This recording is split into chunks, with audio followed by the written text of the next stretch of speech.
Welcome to God with George Ortega and Joshua Bond. This is episode number 14. We're recording it on Sunday, November 8th at 2:26 p.m. Eastern Time. And we're going to shift for a while from the illusions. We're going to come back to them, just as we're going to come back to the proofs of God. So we don't have to rely on faith or belief. We can rely on understanding. But today we're going to start off with an exploration of what consciousness is. We're conscious. That's how we experience the world. So now we want to explore how our consciousness relates to God, especially within the context of God basically being everything and we expressing God's will. So Joshua, start us off with this. Yeah, so I guess we're kind of tying all the episodes that we've done kind of together with this, and these fundamental illusions of these existential illusions, really, that the ego or evolution or God, had allowed us to evolve into our present form of consciousness, which is amazing, but it gave us some illusions, some blindness to the things we really didn't need to see to survive. And now through science and through higher forms of spirituality, we're able to learn about these illusions. And we talked about free will a lot, the illusion of free will, how we have a sense of free will that causes us to blame ourselves and blame others and have this kind of skewed view of God, and not realize that God is everything, God is all causality, and we are experiencing God as we experience reality, right? And so this is how we can have a deeper relationship with God, by understanding reality more, by transcending kind of this blindness that the ego, that the, kind of the monkey mind has to causality, which is of course God, because God created everything and God is everything and everywhere. So, there's a lot of definitions of consciousness. You might think the neuroscientists and the experts have kind of narrowed it down. There's only one definition of consciousness, but that's just not true. There's at least 30 well accepted ones, and there's many more than Right. that. No, but Joshua, because I looked into this years ago, and there is one generally accepted, one generalized, and we can get to it, Oh, go ahead. Rattle off for me. The generalized, kind of colloquial, definition that is accepted in academia is that consciousness is this ongoing awareness that we have of reality. It's a very general definition, but it seems to apply, across the board. Yeah, so this awareness, right? So we're aware, I'm aware of it, and I can talk with George about what I'm experiencing right now. And what psychology and psychiatry and neuroscience and even the religions have contributed greatly to is this realization that we have this unconscious and subconscious. And we know that this is impacting our conscious awareness. We're just not aware of how exactly, right? So it's kind of this weird, sticky situation to say consciousness is awareness. And that's what, we can define consciousness and understand it by what we're aware of, because we know there's a whole lot more going on in the background that we're not aware of, right?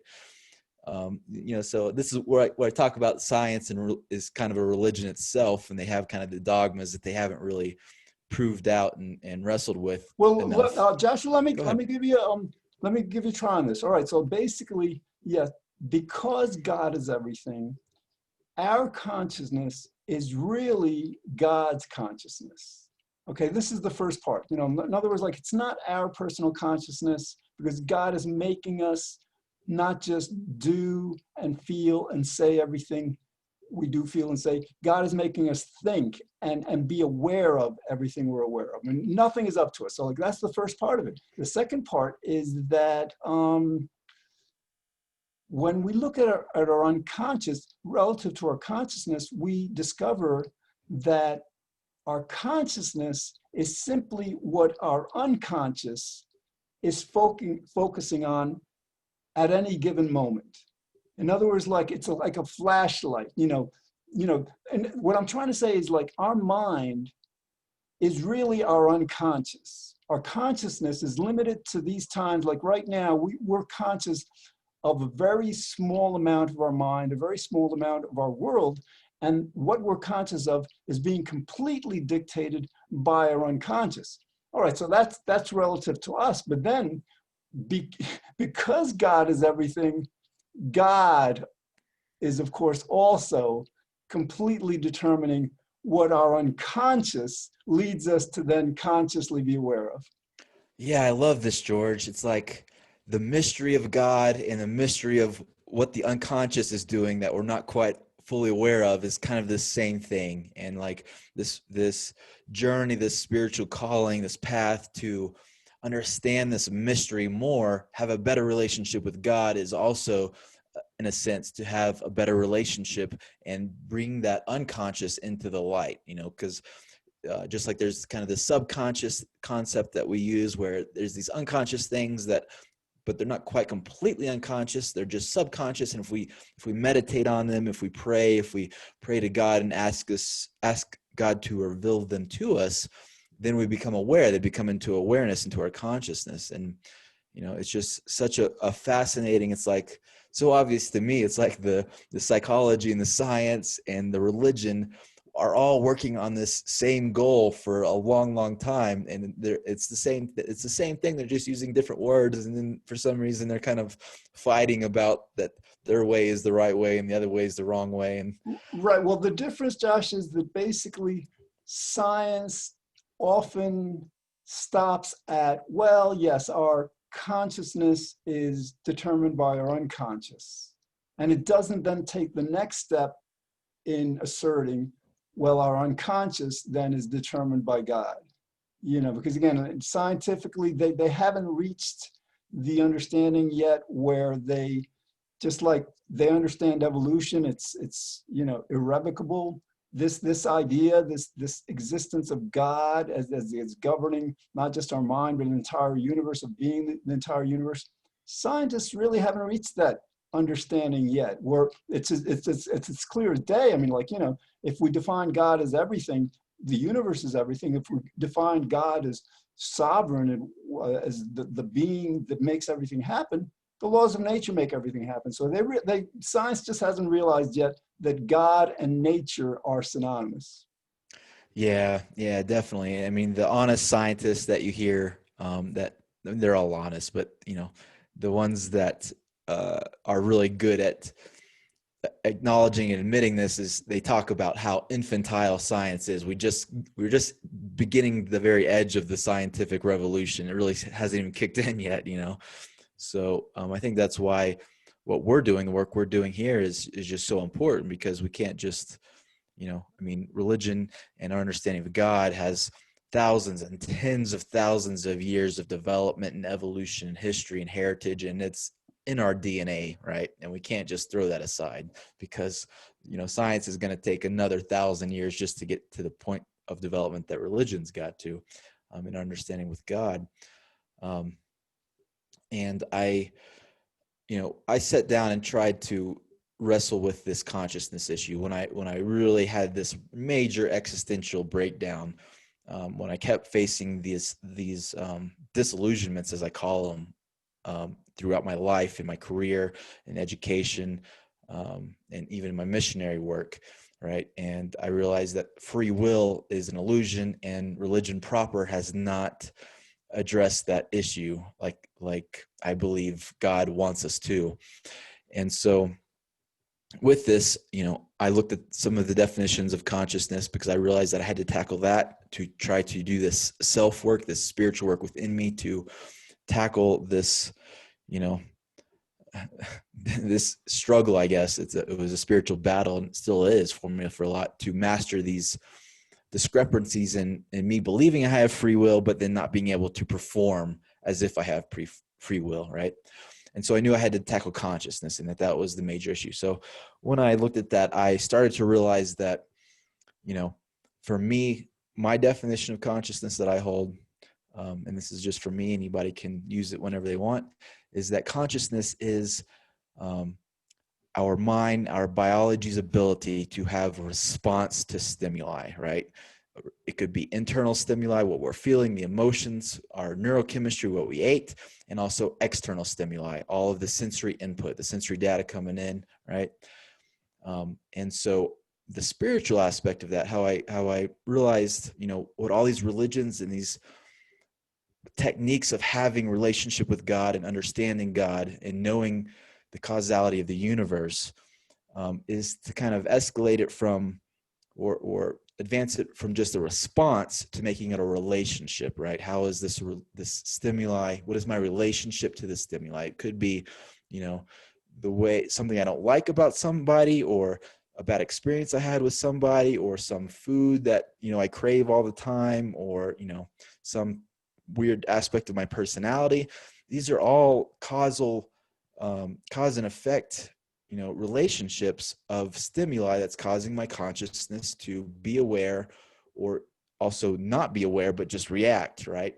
And so when I turn that just reaction, that just response, into a relationship, and try to know that causality better, know what God is doing better, then the ego kind of relaxes for me. The, kind of the guilt and shame and blame that I put on myself relaxes, and I can cultivate that relationship with the stimuli, right? All right, I want to And follow up go ahead. on your definition, because I agree with it, of consciousness being uh, a reaction to stimuli, because from that definition, we can understand the nature of God better, in the sense that, for example, single-celled organisms also have that ability to respond to stimuli. So they are conscious, and Yes. then the question becomes, well, what is it to respond to a stimuli? Because I mean, we might even, because basically the idea is like God is everywhere, consciousness is everywhere, God is naturally expressing our consciousness, but God is also, I mean, we're expressing God's consciousness, but single-celled organisms are also expressing God's consciousness. And again, like if we're defining this as consciousness as a response to stimuli, I'm wondering if we can extend it even further to magnetic attraction, for example. Um, uh, Particles, atoms, they have an electric charge, electromagnetism, right? So you have a particle responding to the stimuli of another particle by either being repelled or drawn to it. So we might want to extend this concept of consciousness as a response to stimuli, not just to us and single-celled organisms, but to the entirety of the universe. Yeah. Yeah, certainly, George. It's like so powerful to take it in both directions. And like, we have finite minds, and so many of the religious and mystical and transformative experiences are more of just like being in awe of the magnificence of the universe and the magnificence of creation, right? And we can't hold in mind each little part, but then we can sit down and kind of have thought experiments and think about this, and validate those religious and mystical experiences. Like we can go further down the scale into the micro and the nano, and chemistry is having, the term catalyst is basically a stimuli response for a chemical, right? And we are biochemical beings, right? And the universe is made of chemistry, and then you can go the other way and escalate it to um to from like atoms to cells to organelles in our body, to organs, to eventually the consciousness we have and experience, then to beyond us, to how we interact with other people, and that's just relationship to stimuli again, and then to the sociological, how we view the world and humanity, and our hope for humanity, and our desire to see humanity flourish and love each other and reach our potential, right? And on to the cosmos, because as a species, we're obviously having a huge impact on the planet, and we're soon to be interplanetary. We're going to be going to the moon and Mars in the next few years, right? And so for me, like, I kind of enjoy doing both things, kind of looking at the science and going down, and then going back and looking at the relationships, and then like going to the cosmic and the global, and the geopolitical, and just realizing like that's all God. It's so much beyond me, but now we've evolved thanks to these religions that have, worshiped God to, create these disciplines that evolved our consciousness to understand all these things. And, now we get to reap these spiritual benefits of our ancestors to be able to experience God in so many ways. That's just amazing. Right. So one thought that has just occurred to me relative to God is that, all right, naturally God is conscious of herself and of everything else, of us. God, again, we've said this before, God is the only consciousness. But it seems like when we are addressing ourselves, basically, again, we're agents of God. We're puppets. We're just like manifesting the will of God. But God, is conscious of everything. But God has this other ability, this ability we don't have, to make things happen. So I think we just want to make the point that God not only is conscious of everything, God can make whatever he's conscious of happen, or God makes what he becomes conscious of happen.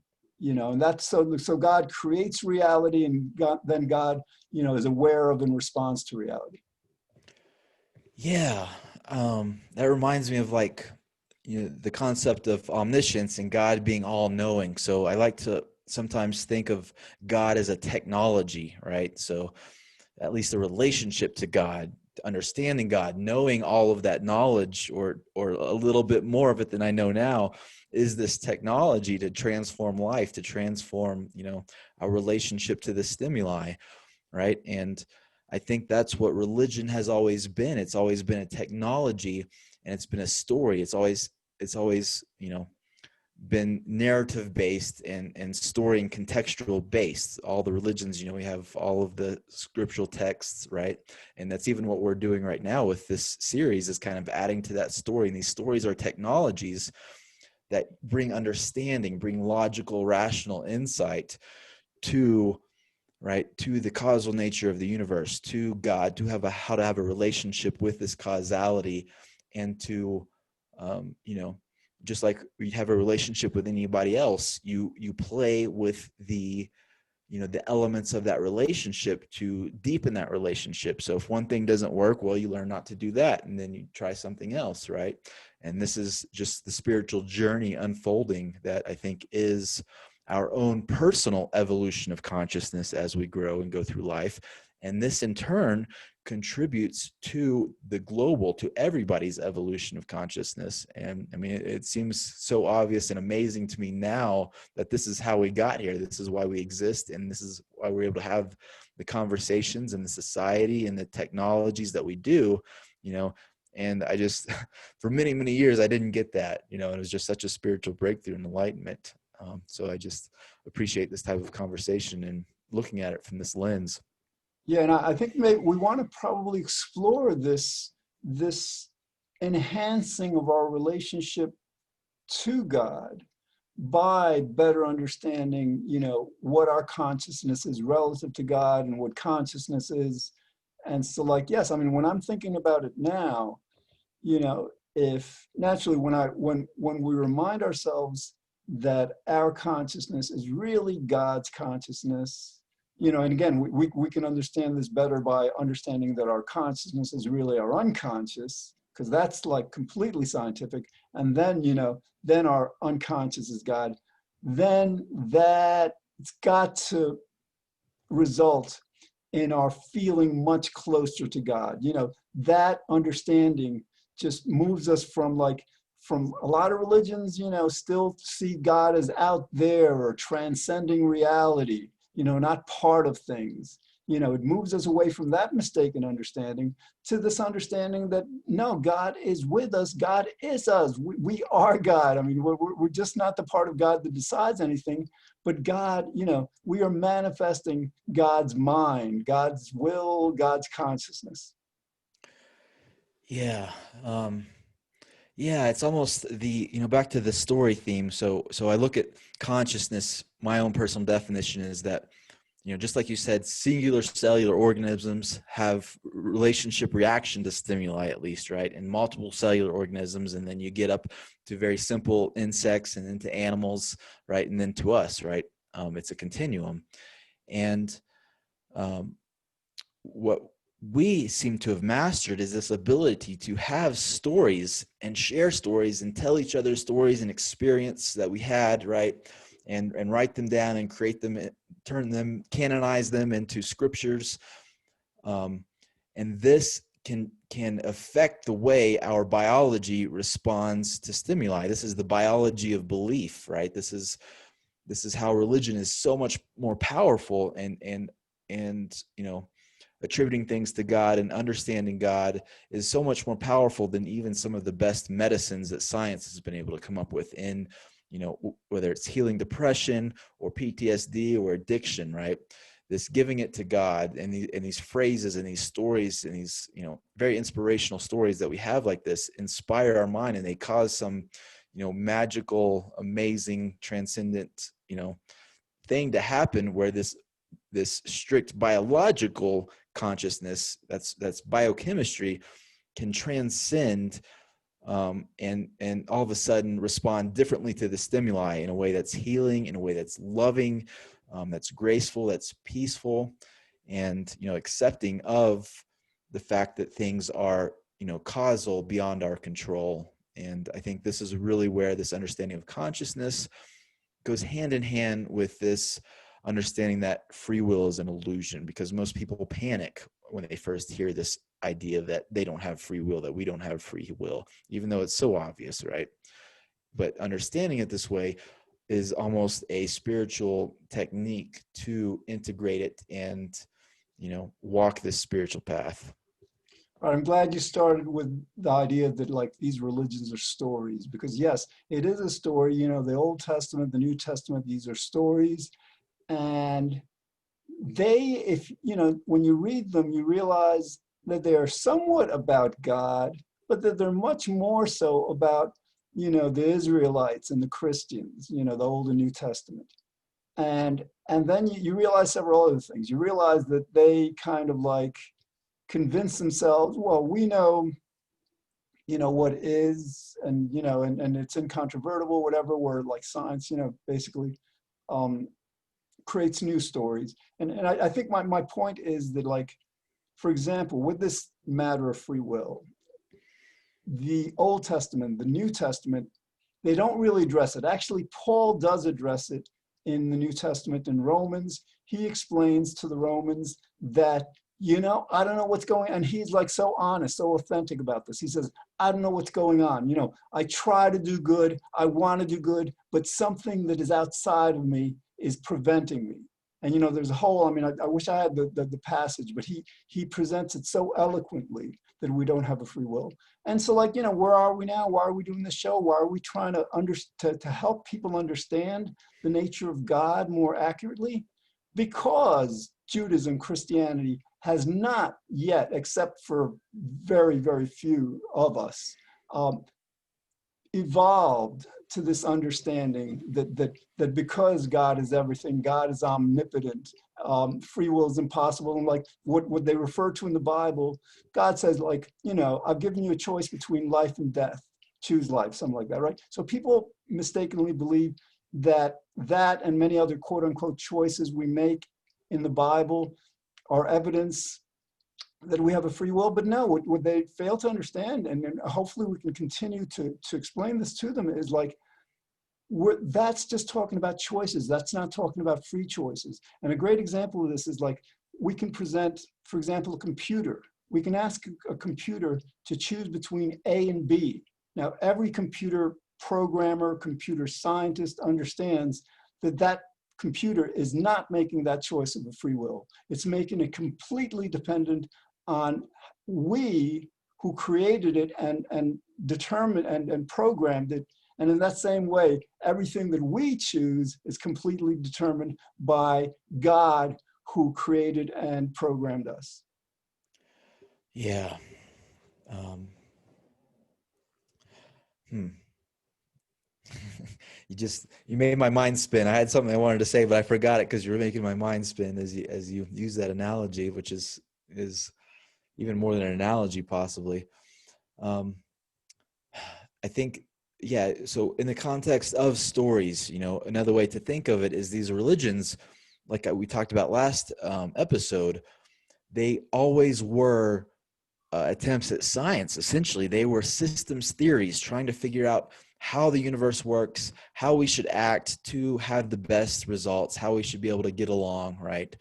And this is a profound insight, I think, that can be a breakthrough for a lot of people who have kind of turned their back or left or given up on religion, right? To realize that religion, just like consciousness evolves, religion has been evolving to basically enable consciousness to evolve, right?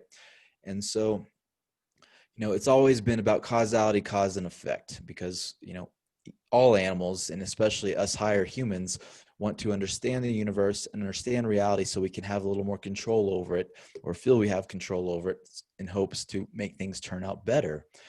And the problem is, in the earlier stages of understanding cause and effect, the causality wasn't quite known. We didn't have the science. We didn't have this philosophical understanding of the illusions and the illusion of free will. We didn't really even understand what consciousness was, and we certainly didn't understand biology, chemistry, physics, any of that, right?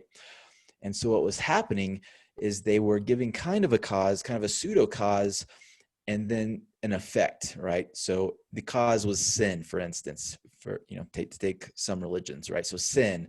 So there's sin, and that's why things aren't working out. That's why you're failing. That's why you even get sick, because you're a sinner. Different things that probably served a good purpose back then, but they no longer serve us, right?